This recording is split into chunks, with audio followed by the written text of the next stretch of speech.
Hey family, welcome back. If you are not part of the family, but you love coming and clicking on my channel, subscribe today.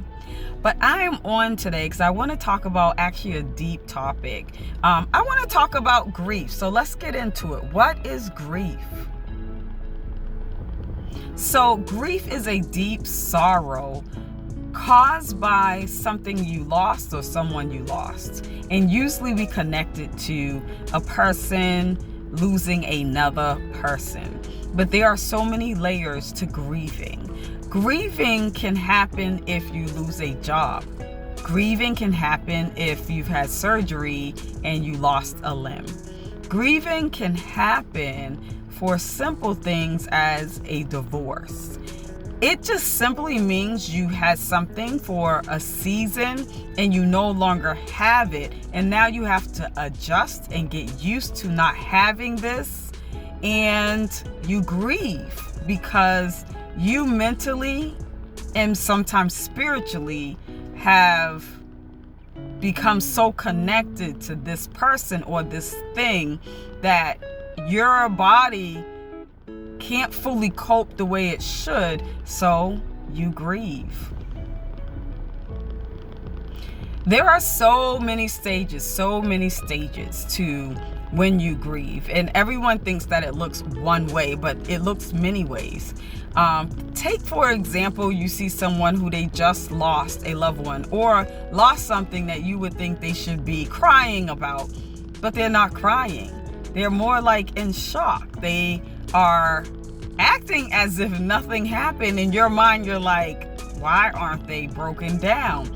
Well, when you go into a state of shock, your body and your mind is trying to protect you from feeling all the emotions that you have so that you can get through this thing. So sometimes you'll see people and you're like, they should be crying, they should be broken down, but they're shocked. Their body is still shocked.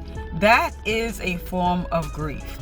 And you have to know, if you have a friend or loved one who is grieving and they're in that stage of shock, your job is simply to be present. Your job is not to try to get them to understand what's happening. Your job is to be there, to be present. And that doesn't mean that you're mentioning what's happening. It just simply, you're there, you're present. And sometimes simply saying, is there anything I can do? What do you need? Or just being silent works wonders when people are shocked. You don't want to take them out of that stage because they need that stage. That stage sounds like a bad stage to someone who's not grieving, but it's like protecting. You're unconsciously protecting yourself in that moment, and that's okay. So what do you do when someone's in a phase of shocked? You're just present. You are just present. You are actively present. One stage that you hear often of is anger. Many people become very angry about everything, like things they shouldn't be angry about because they are grieving. Grief will make you do that. You will be angry and you're like, why am I so angry? What is happening right now? But your body, again, needs to go through these stages. And that anger, it roots from you really missing that person or that thing. And so just understanding, again, just be present, be actively present, be an active listener. You don't always have to have the right words to say, but you need to be supportive by being by them. Now, if this is a loved one, if this is your wife, your man friend, lady friend, husband, holding their hand speaks volumes. If you can just hold their hand, let them know you're there, you're present, and that you're willing to listen, it is very, very helpful. Very helpful. And some people really get depressed. They have a season of depression. They even will state that they wish it was them and not who passed away. And depression is real.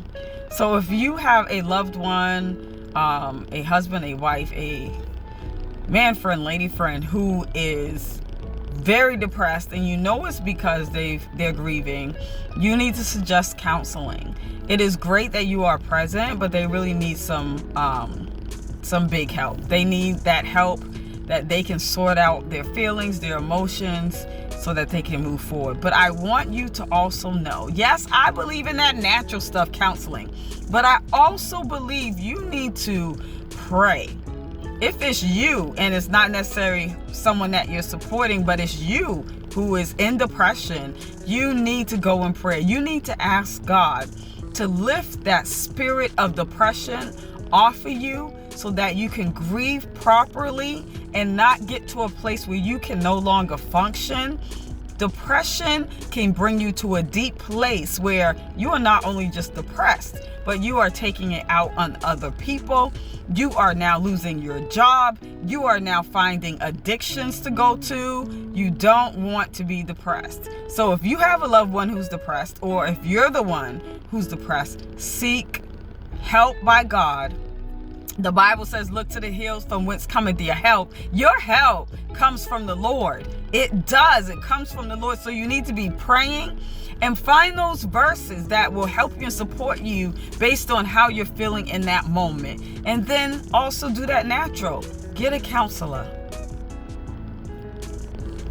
Now, if you are the spouse of someone, you need to make sure you're creating an environment that is safe, where they are comfortable crying, they are comfortable talking about it, they are comfortable expressing their feelings, they have no doubt in their mind that you will be present, even if you're not using your words and say, I'm thinking about my mom or my dad or my brother. The fact of the matter is, if you are a spouse, you should be patient and know that grieving can last forever. I honestly feel that grieving never stops. I just believe that you get better at your coping skills and your strategies so that you can get through it day by day. It becomes easier if you can grieve correctly in a safe environment. So I would definitely say, don't just think because it's been 7-8 years that the person is done and they're no longer grieving. They are still grieving. They may just not be telling you. So you need to be sensitive to how they are feeling all the time. And the worst thing you can say is trust God. God knows what he's doing. We all know God knows what he's doing. We know that.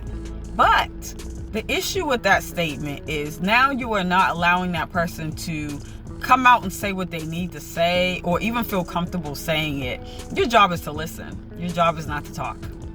And if you're going to say anything, you need to agree with what they're saying. That validates them. So if they say, I really miss him or her, you can say, I miss them too. But never say, oh, I understand, if you have no idea what that feels like. You have no idea what it is to lose a loved one, or no idea what it is to lose a parent, or no idea what it is to lose a job, whatever it is that you are grieving about. Never say, I understand, because if you don't understand, that's the issue. But if you have been through it, like I lost my mom. So when I am talking to certain friends and they lost their mom too, and they say to me, I know what you mean. I know that they know what I mean. So when they say it, I can receive it. But if it's coming from someone who has no idea, your best job for me at that moment, and most people don't like to say this. They kind of like don't want to talk about this. But the best thing that you can do is validate them. I hear that you sound like you miss your mom, and that's okay. Or I hear that you are a little upset that you lost your job, and that's okay.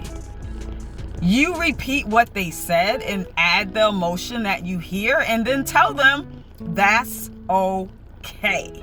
That's okay. That's your job. Your job is never, ever, ever to say I understand, because sometimes you don't understand, and it's best just to be, again, here's that word, present.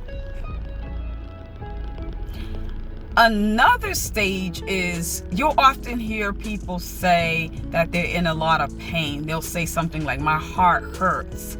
And literally their heart does hurt. I personally can say when I lost my mom that my body was hurting, my heart hurt, I was in pain. That is a stage of grieving when your heart is in pain. Like literally your heart, not just it's not just a saying or a cliche that you hear people say. They really feel that pain in their physical body that they have lost someone or something. So understand that when someone says that they're in pain, that is where they are in that moment. And the best thing you can do for them is just pray.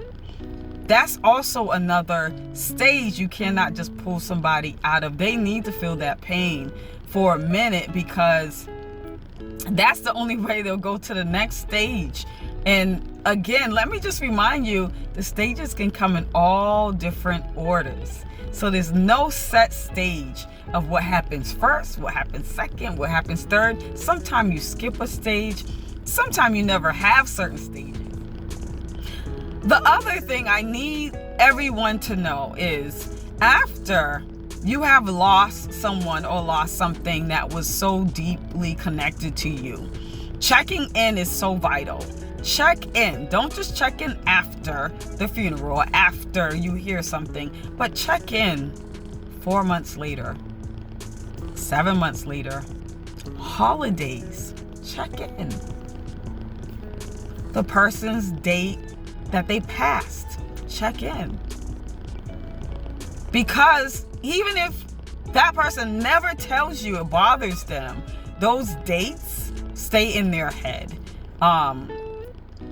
And then holidays are never the same, like ever. And you need that extra support. Check in. How you doing? How's everything? You need anything? Those are the 3 questions. How are you doing?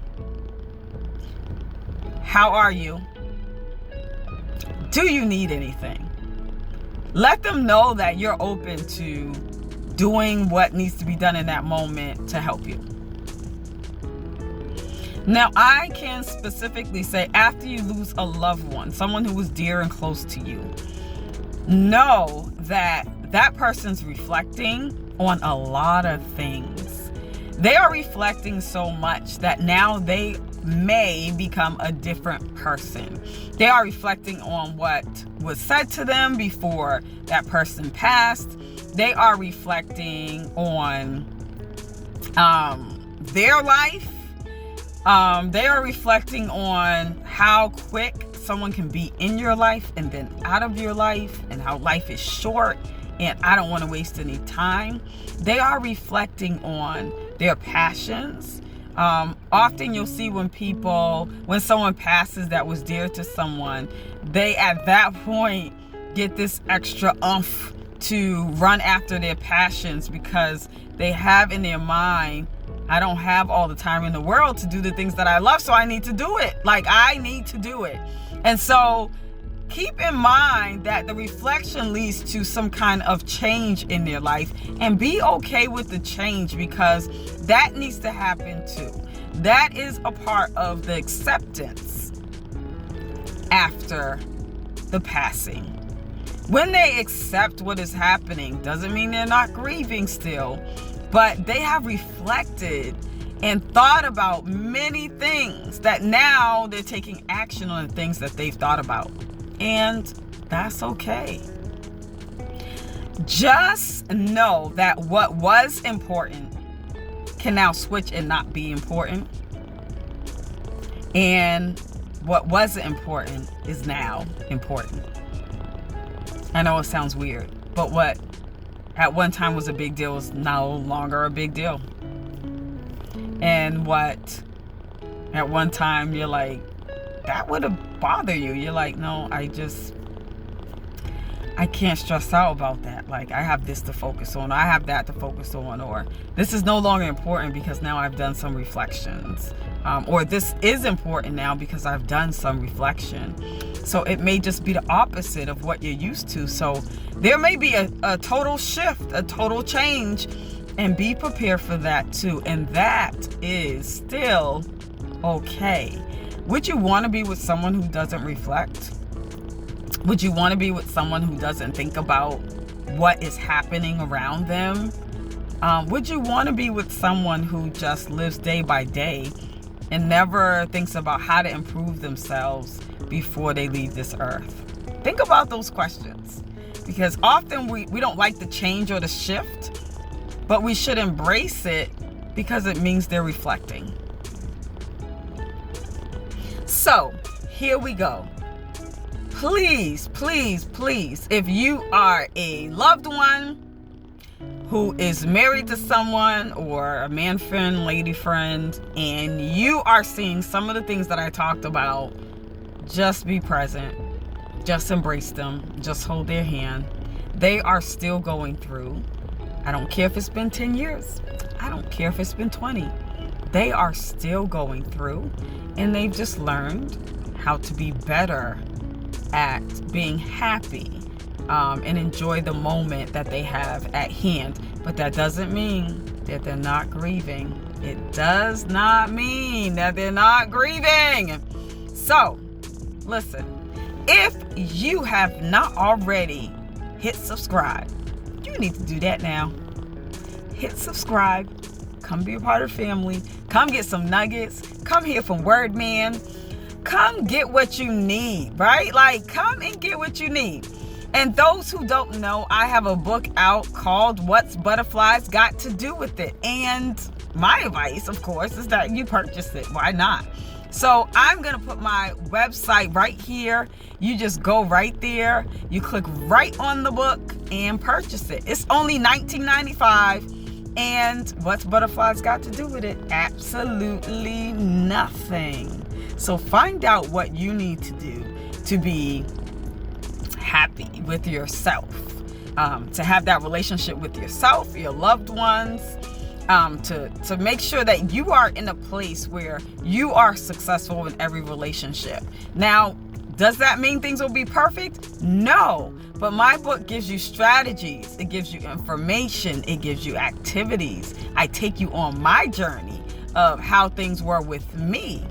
And it's also a good read. Go check me out. I'll see y'all later. Y'all have a blessed day. Peace.